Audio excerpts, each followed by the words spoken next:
right now, if somebody sends me a note saying, "Hey, I applied for this job. Here's my resume. Can I get 30 minutes of your time?" If they do get through the tech screening, that's a check in the con for me. You earn that transactional by being non-transactional. Like, this is a relationship you're building. If you're selling me something, sell me something. What you're selling is yourself. But I think the cognitive, that's fine. As long as you're really transparent about it. Networking is an analog reflection of your ability to influence leaders, your ability to convince people who are not necessarily aligned with you.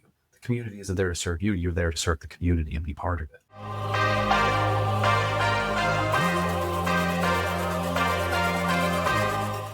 We are live on the Objective Hiring Show with Forrest. Forrest, welcome to the show. Thank you so much for joining us. Hey, thanks for having me. It is our sincere pleasure.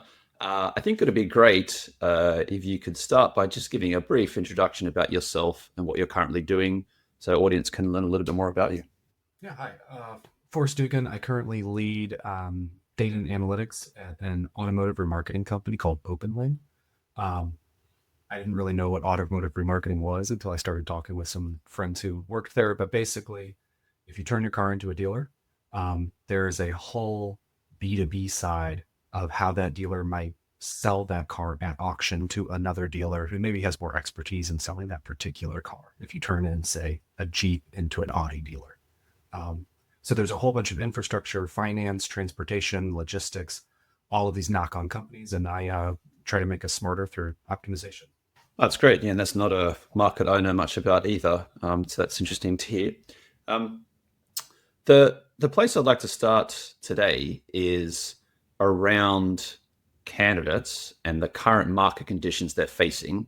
So, based on the conversations I've been having in the last couple of months, it seems as though if you were the median data analyst, data scientist going for a job right now in the US and in Europe in particular, you would be facing a hurricane of competition.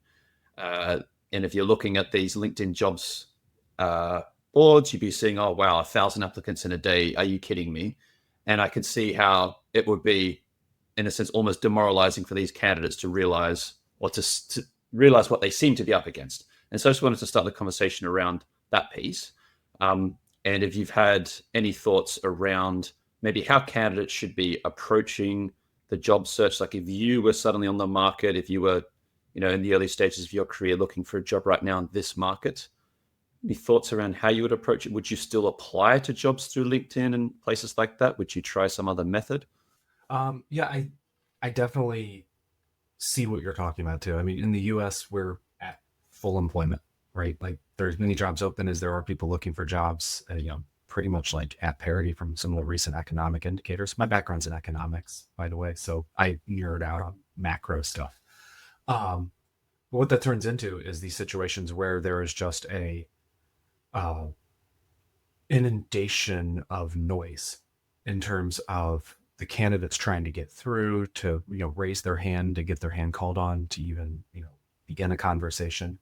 um, I think that a lot of the aggregators, so the LinkedIn's, the jobs.com, any kind of those resume aggregators are going to necessarily be a low number, like a low probability game. Like, it's just sort of how it is right now. Um, and that's tough.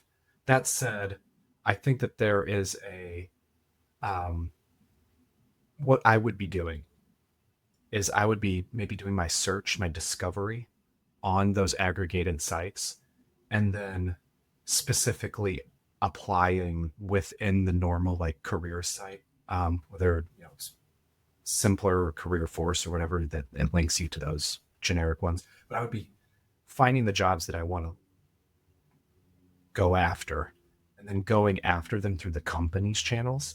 Um, I just know that typically the recruiters that I know, both personally as friends that work in different companies in the recruiting space and ones that I've worked with in the past, they're going to favor their own internal company platforms. There's a lot of, depending on which tool you're jumping in between, it's just the one that they're in the most, they're the most used to. So I would try and touch those kind of like tech screening recruiting places at that moment.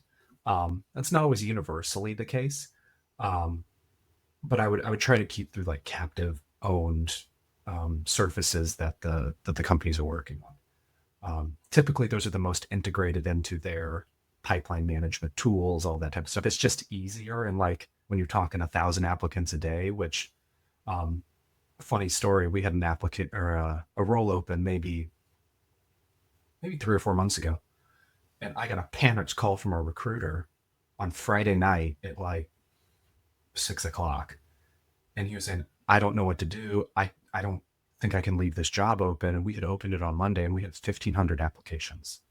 Um, and he was like, "Do I shut the requisition? Like, what do you want me?" Because he was panicking because he's like, "I have 1,500 resumes to go through." So I had blown up his week. But to your point, you know, you can those tech screeners are overwhelmed too, receiving that information. So anywhere where you can be empathetic about who your potential stakeholder is and the next interaction and the one after that and reduce the frictions in their world, being thoughtful about that is just always going to be helpful. Yes.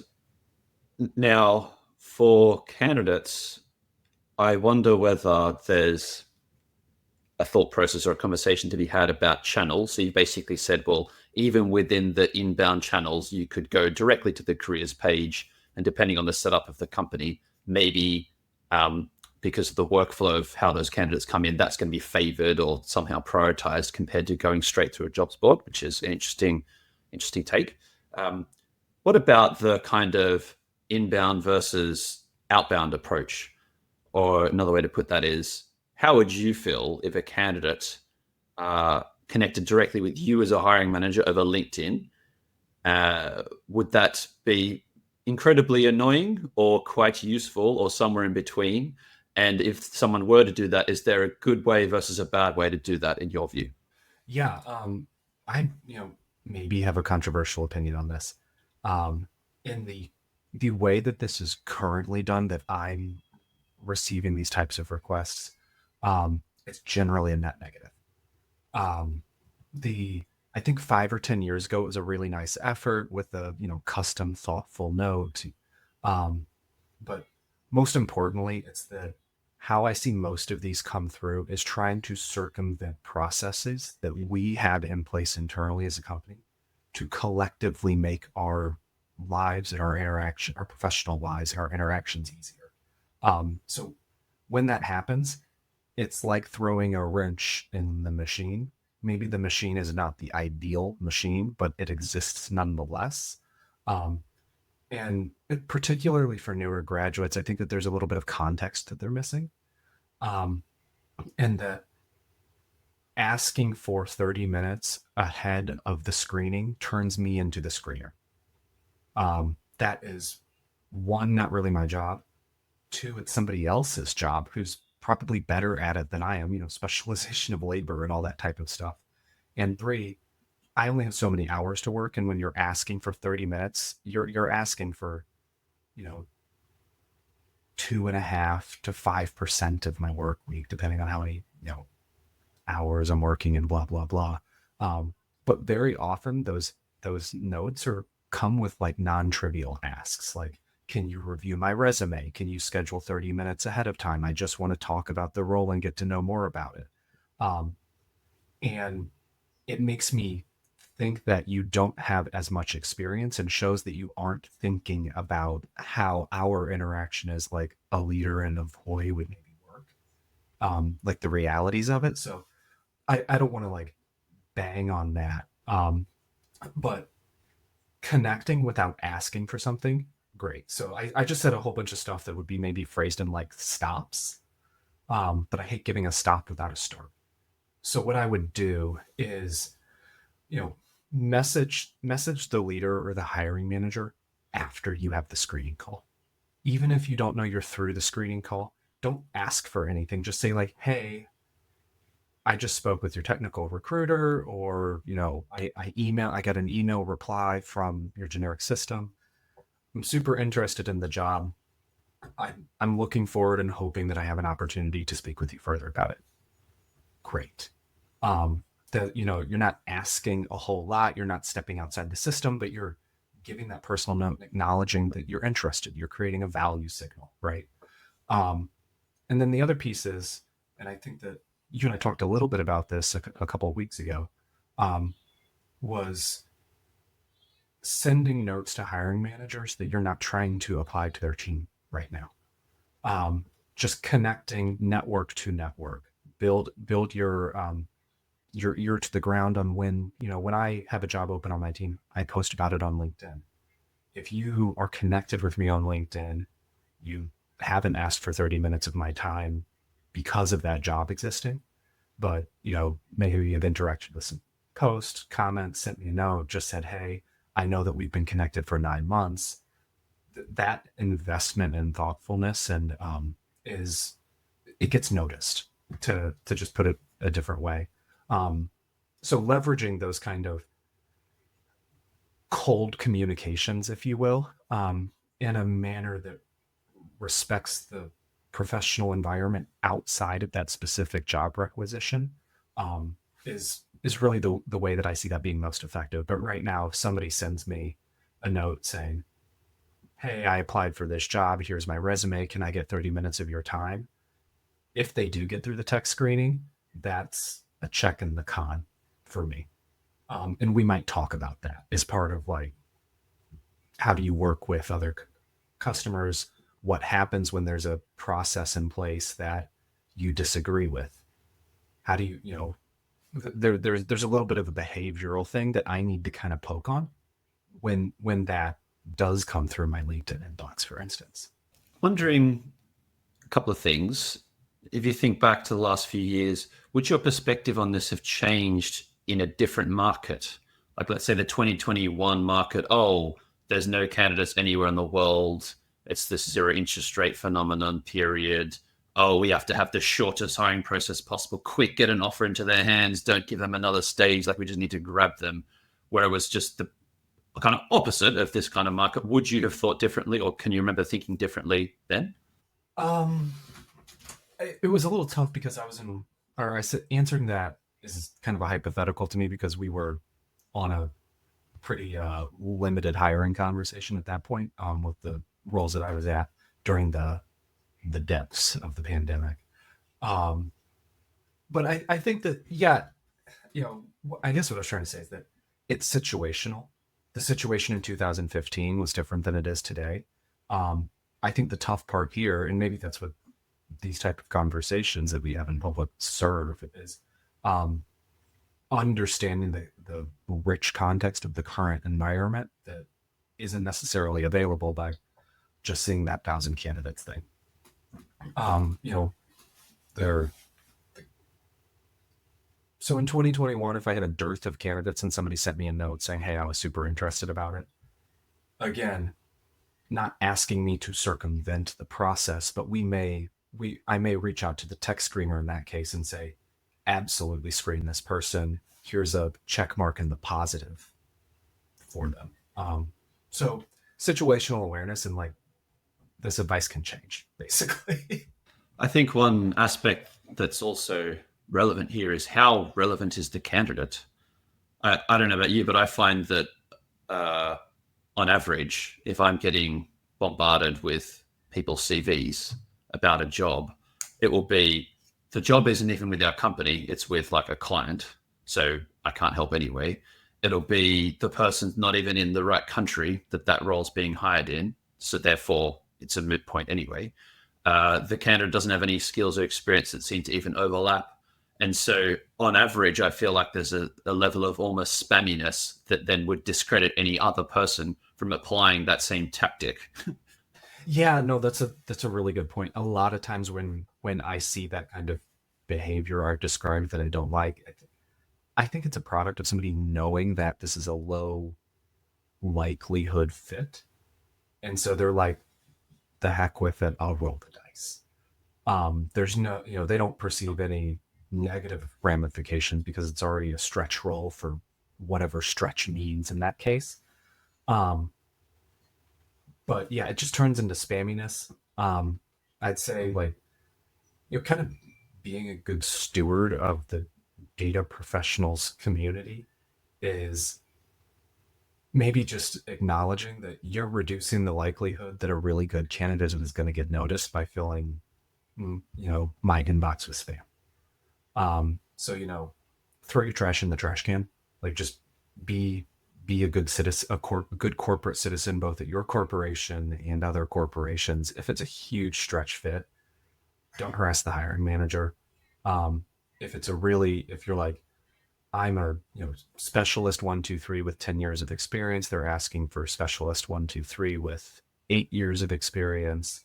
We have a secondary connection through this other higher, LinkedIn professional. Let her rip. Like that. That's a much more, again, context relevant situation where that might be more reasonable. Again, don't ask me for 30 minutes of my time. Um, but feel free to reach out and make the note, and knowing that it might not be, or it'll probably not be negatively received in that case. I was speaking to someone earlier this week, and they had mentioned for an open role they had where there was something like 1,500 applicants. Um, they'd spoken to their recruiter or the talent team about this. And although there were 1,500, which seems like an extraordinarily large amount of competition on the surface, when it broke down to it, it was like, oh, 1,500. Okay, fine. So 700 weren't in the right country and had no working rights. So there goes half of them. Another 600 were completely irrelevant experience wise, as in like it was a data scientist role and these people were chemical engineers or lawyers or something, like just no overlap at all. So that there was another 50% that was pretty much gone. And so what it boiled down to was they found 100, at least on paper, reasonable looking CVs out of the 1,500, something like that. Like that was the ratio of sort of relevance to irrelevance. So even for candidates seeing this massive number, if you are a relevant candidate, you have relevant skills, probably still apply. Don't be completely deterred because so many of those applicants are just completely irrelevant and have no hope of getting the role. So they're not real competition in a sense. Totally. I've observed very similar results. I think that we have these conversations about social media platforms, and we don't always think about LinkedIn as a social media platform exhibiting many of the similar qualities of an Instagram, a Facebook, a LinkedIn, a comment section at the local newspaper. Like there's a whole bunch of just like BS going on, in the 87th post on a LinkedIn or a Instagram photo. I'm a millennial, so Instagram. I don't know a whole lot about TikTok comment threads, but I hear they get crazy. But like understanding like that there's a bunch of spam and irrelevant stuff that's getting thrown into those social media dialogues. Similarly, when you're trying to drag candidates out of what is inherently like a social media platform or social media adjacent on a LinkedIn or something like that, some of these other aggregators, they're going to be experiencing a lot of that, those same dynamics. And frankly, a lot of the tools we're using are really good at boosting the relevant comments to the top that are going to get the most engagement. Similarly, the tools we're using are pretty dang good, especially some of the recent evolutions of them, at uncovering the relevant candidates to your point. So, yeah, I think that while there's 1,500, the job market's certainly tight. I'm going to be the first to admit that. We're getting more applications and probably more real relevant applications, certainly than we did 3 years ago. Um, it's not as tight as the kind of, I don't want to call it bot driven because most of the candidates are real. But that kind of like spammy, churny, frothy stuff that we just have to sort through the nature of these kind of aggregators and internet based sourcing. So yeah, I agree. It's not, you're talking going from 25 relevant resumes to 100 relevant resumes. We're still going to review most, if not all of them. One dynamic that I'll be interested to see how it plays out is, so if the current market condition is basically okay, suppressed economic conditions a little bit, which is driving more available candidates, plus AI, which is allowing candidates to apply en masse which is my current assumption and understanding of how things are working and why there's such high applicant volumes, it seems as though that has kind of broken the screening process, at least in the short run, because most companies would still have a human sitting there screening CVs and applications, yeah, with some keyword filters and whatnot. Um, but I assume we'll get to a point where AI gets added as that screening layer, but it's just candidates adopt AI quicker than companies possibly can because companies have rules and regulations. There's laws around how you use AI, especially how you make people-based decisions. So there's just this weird delay period where candidates are using it en masse. Companies can't quite use it fully yet. So there's now these thousands of applicants.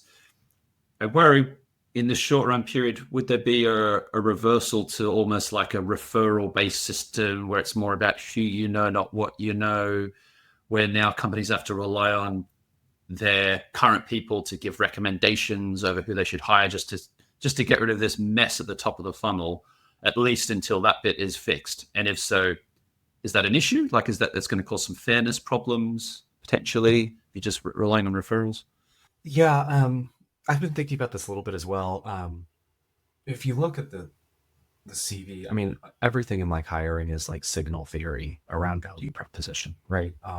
And what are the most relevant signals? It's not that referrals didn't mean a lot pre LLMs or however, whatever AI family archetype you want to be discussing here. It's not that the referral didn't mean a lot. It was that relative to the CV, they were maybe close peers, right? Um, I do think that we're entering, especially maybe not right now today, but trending towards a world that's probably going to be 12 to 36 months from tomorrow until the corporations can kind of catch up with the filtering mechanisms and somebody founds a great company and it blows up into the next, Salesforcey type thing. Um, that the relative gap between the referral and the networking work and the value of the CV is certainly going to increase rather than come closer to parity. Do I think that has some fairness issues? Yes. I don't think it has as much fairness issues as it maybe did in like 1970. Just culturally, socially, I'm an optimist. I like to think that we've improved. Um, but I think it speaks to networking and doing that in the right manner and understanding the job change is probably going to happen maybe a little bit slower. So I think that that's kind of the knock on effect is that it's going to get harder to find the candidate in the short term. So it's going to be more reliant on networking, social graphs, that type of stuff. And the speed of information transfer in that networking, social graphs, the buyer seller discovery, the supply demand alignment, whatever you want, again, econ guy. Um, it just happens slower. So understanding like the job change time horizons might shift a little bit over the next you know couple 8 quarters or so, um, along with the economic conditions that we're kind of more broadly seeing as companies are being much more thoughtful about their capital allocation and cost structures, in a interest rate environment that is historically normal, non-zero. Yeah, to continue the economics analogy, I feel like we're in a weird disequilibrium and we're going to get back into an equilibrium, but it might take, as you say, 18 to 36 or 12 to 36 months to play out. Um, in the meantime, for let's say the more junior candidates, let's say the ones who were maybe graduating a few years ago, that almost like the end of their university was in COVID, the start of their career was in this weird lockdown COVID period. Is there maybe some empathy we should have for that cohort? Maybe they're at a bit of a network kind of deficit if they've had to spend a couple of years in their bedrooms rather than out there in the real world. Yeah, absolutely. Um, I think what they used to say, like 50% of lifelong friendships and like domestic partnerships in 1980 were formed in the workplace. Like it's just, I, I am a remote first. I work at a remote first company. We do have headquarters with in person. Um, I've worked in hybrid roles. I've worked in wherever you want roles.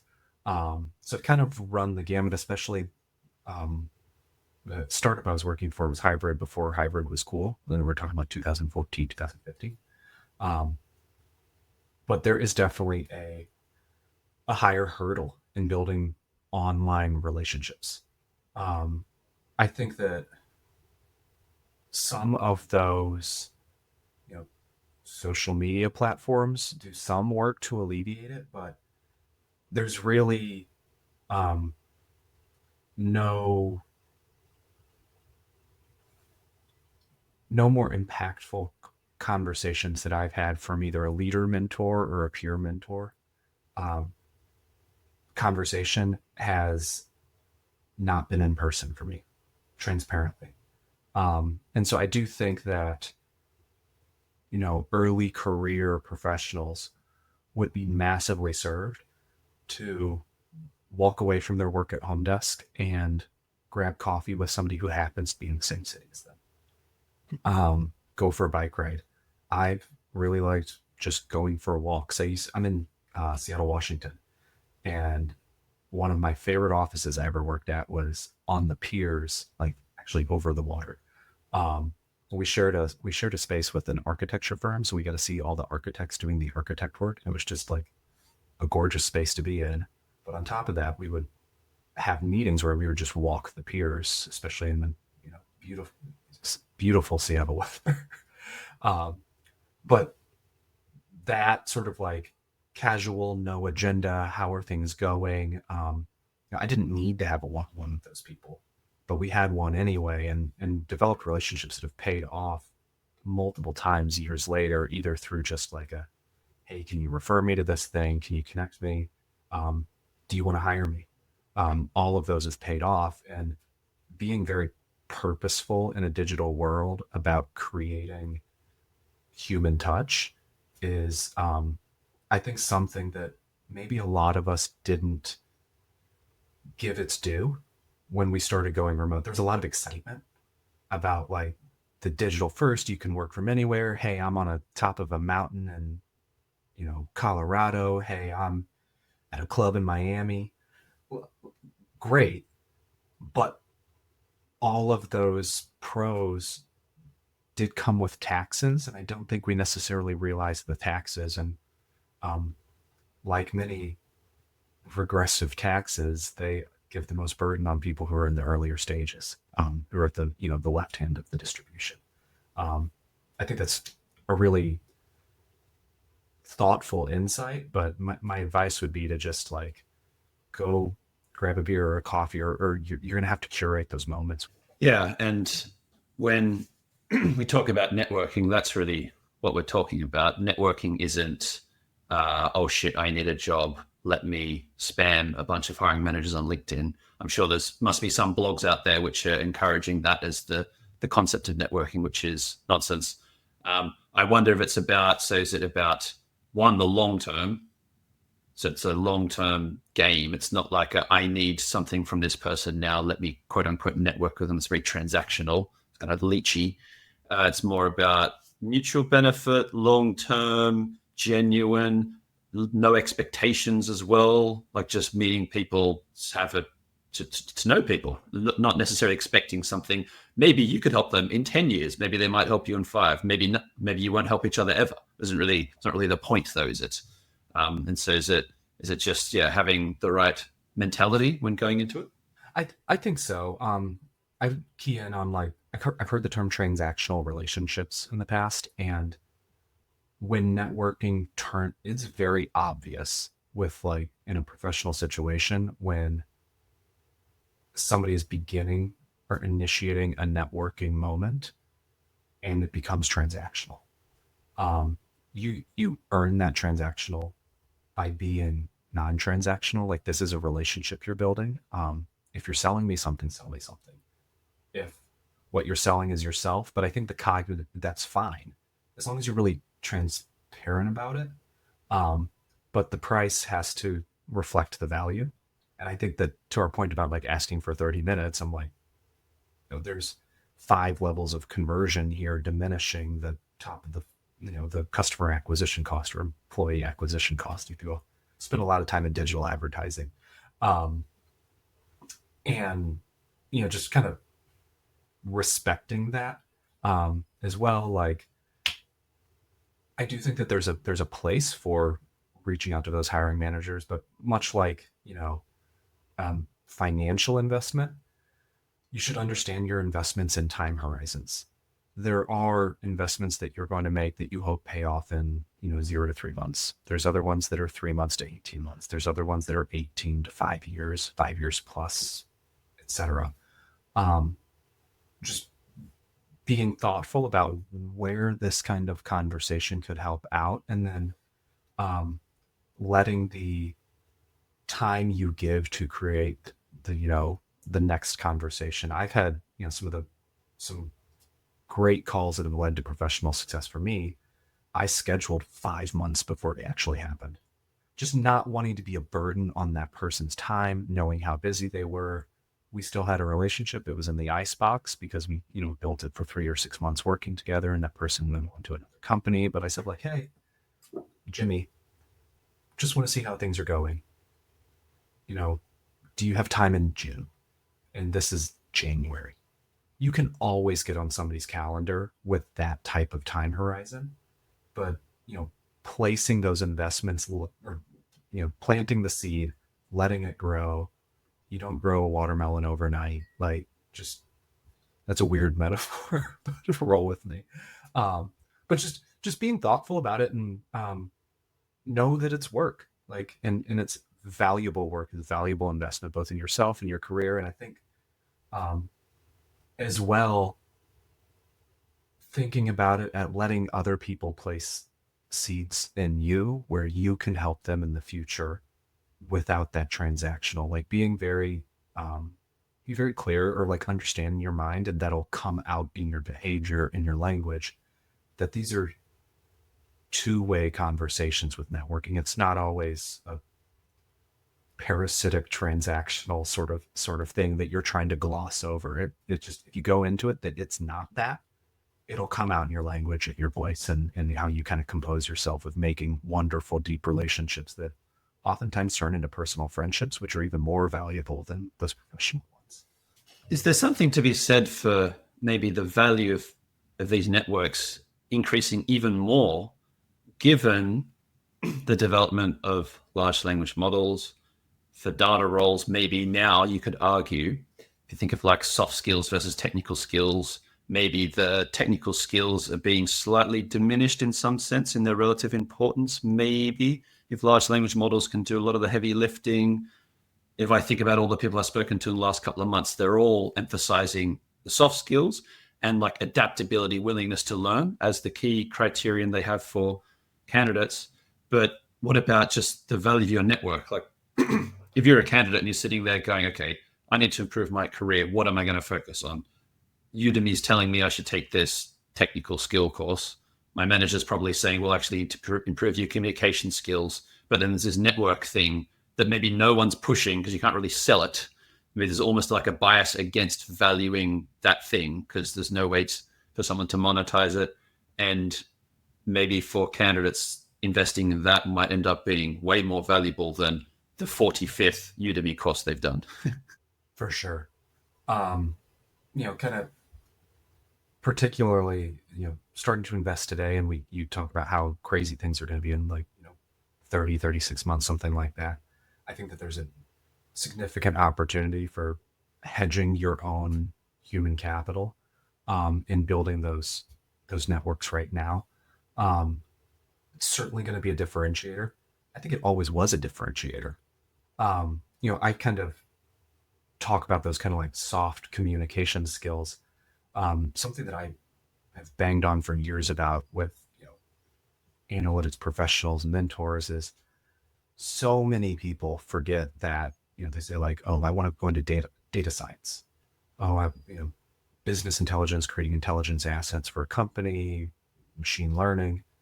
Um, the most important part of the scientific method is the final stage, which is communicate your results.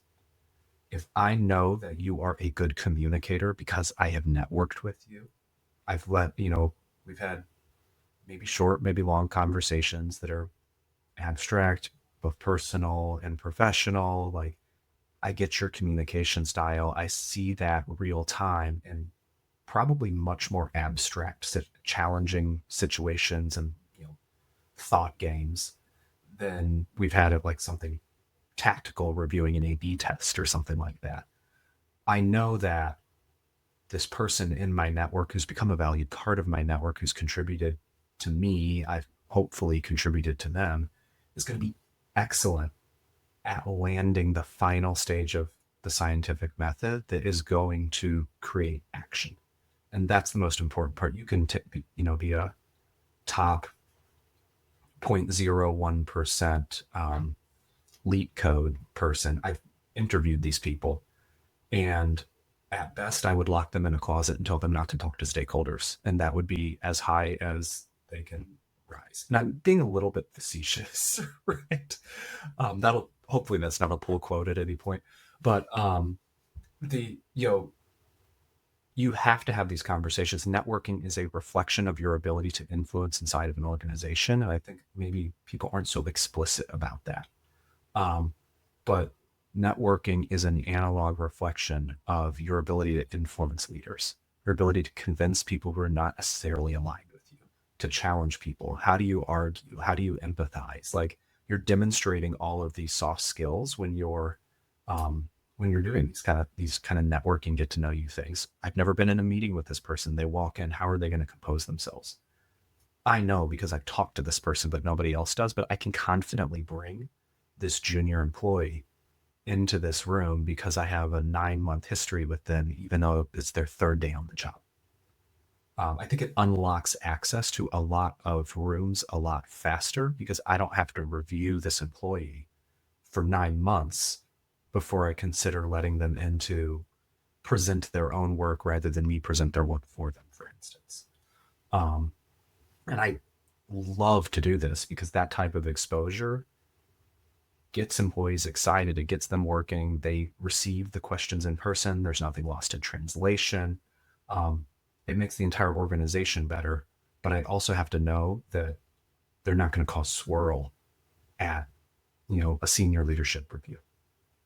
So I think that there's not only like a short term for like what's your next role, but I think there's also an investment in how quickly can you accelerate after you get that role into growth at that next company. So I think there's kind of a two-step that you could create a mental model for.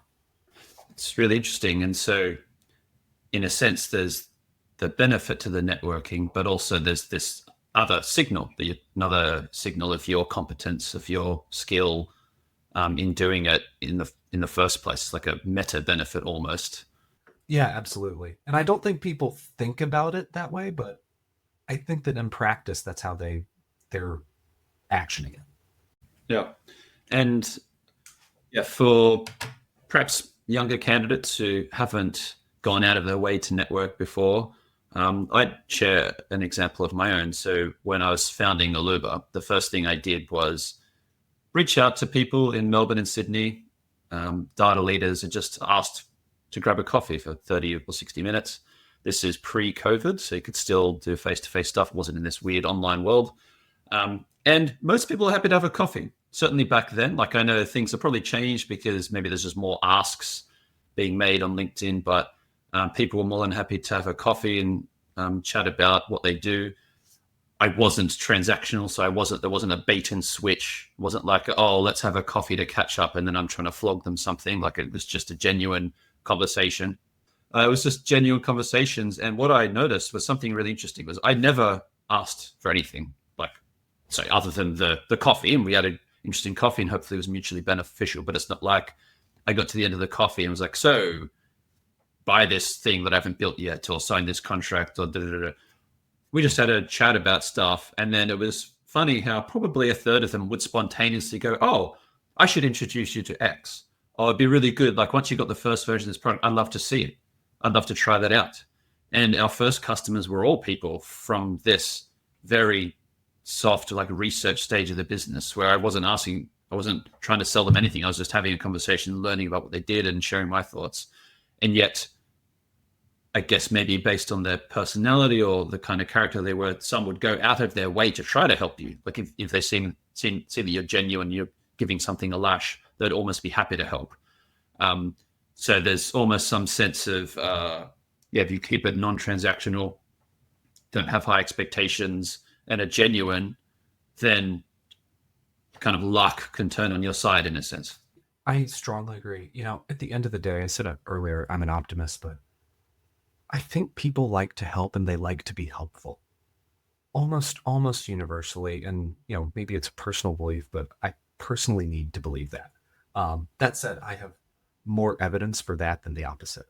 Um, and I think as you make those non-transactional elements, people will actively think about ways that they can help you if they had a good conversation.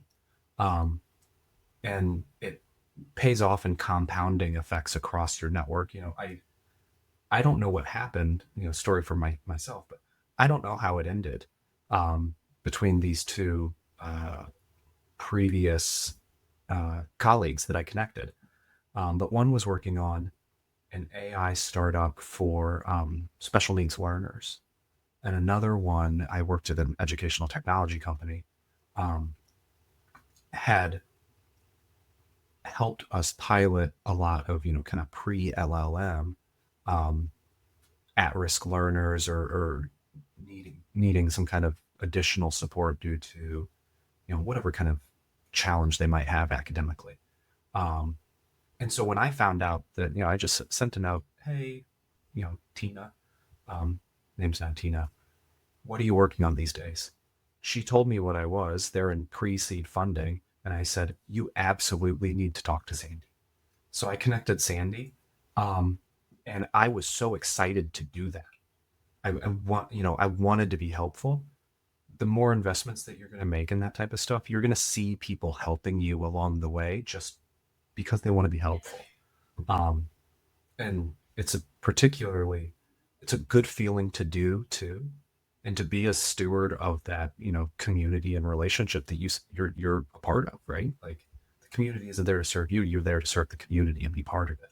And there's no better feeling. So I guess, like, long story short is, even as a junior candidate or an entry level employee, if you see an opportunity and somebody does that for you, trust me, that will pay off at some point in your career. If you say, hey, Jimmy, you need to talk to Johnny, here's the connection, BCC yourself and be gone. That, you're not planting one seed there, you're planting 100. Yep. I can think of a lot of emails I've written in the last few years where it was like Joe meet Ben, Ben meet Joe. That was the first two lines of the email. And then a basic introduction and let them get on with it. Yeah, it's a great thing to do. And as long as the intro makes sense and it's mutually beneficial, then I agree. Most people will be happy to do it. Why wouldn't they? Yeah, don't grid search the your network. But One question I'd like to ask you is around like hiring philosophy and uh, where you sit on the spectrum of hiring decisions in terms of using data versus intuition. Um, I feel like that's a spectrum where you could sit anywhere on it. And also, like, how is this going to change? Do you feel like we're going to become more data driven in hiring or less? I could feel like a bit of a yin and yang here, a feeling like, oh, AI is taking over. We have to keep it as human as possible and almost go the other way. Or I could see also a future where the entire process is automated quite soon, to be honest. Where do you currently sit and where do you see that? yeah, that's an interesting question. I will split hairs here, um, and say that I don't think that there's a lot of great quantitative data in the hiring process. I mean, there's like, do they have a degree? Yes or no? Is it in the STEM field? Yes or no? And how firm am I about that requirement? So yeah, there is some quantitative data, but most of the data that we're getting in term that I would call data versus intuition is qualitative. I'm a big advocate for qualitative data. I think surveys are really important. I think, natural language processing and AI summarization for employee surveys, that type of stuff. It is absolutely vital in a leader's quiver in terms of how they analyze their business, how they make hiring decisions, that type of stuff. Um, but most of the data that you see in like doing a technical screening, there's a lot of qualitative work that's going on there. Did they answer the question? Yeah, but how good was it? How quickly did they get there? Did they ask enough questions along the way?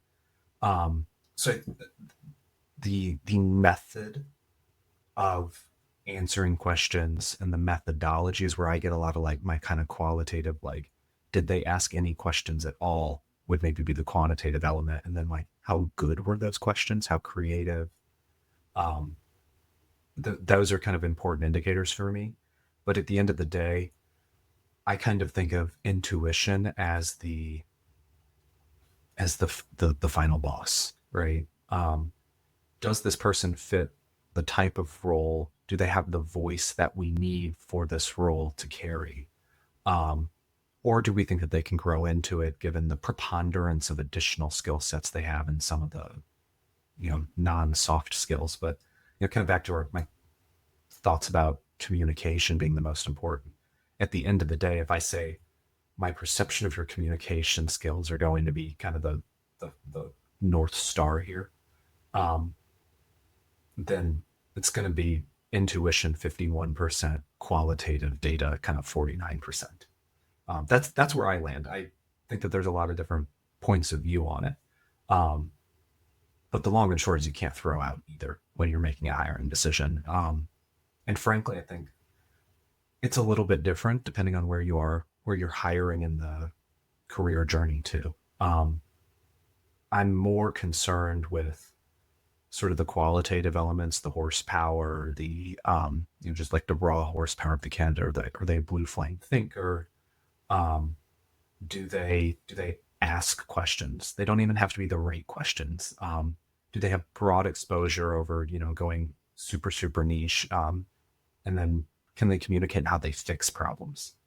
As you start to get a little bit more senior, um, I want a candidate to have an opinion even if I disagree with it, and I want them to be able to articulate what that opinion is, and if we disagree, argue with me. I don't consider arguing as a bad thing. They need to be able to handle conflict. They need to be able to invalidate assumptions, that type of thing. And then they need to, something that I wouldn't necessarily expect from a junior role is really demonstrate stakeholder empathy. And what I mean by that is like the junior role, like you're gonna rub some stakeholders the wrong way. You're gonna piss some people off. It's just gonna happen. Like it's okay.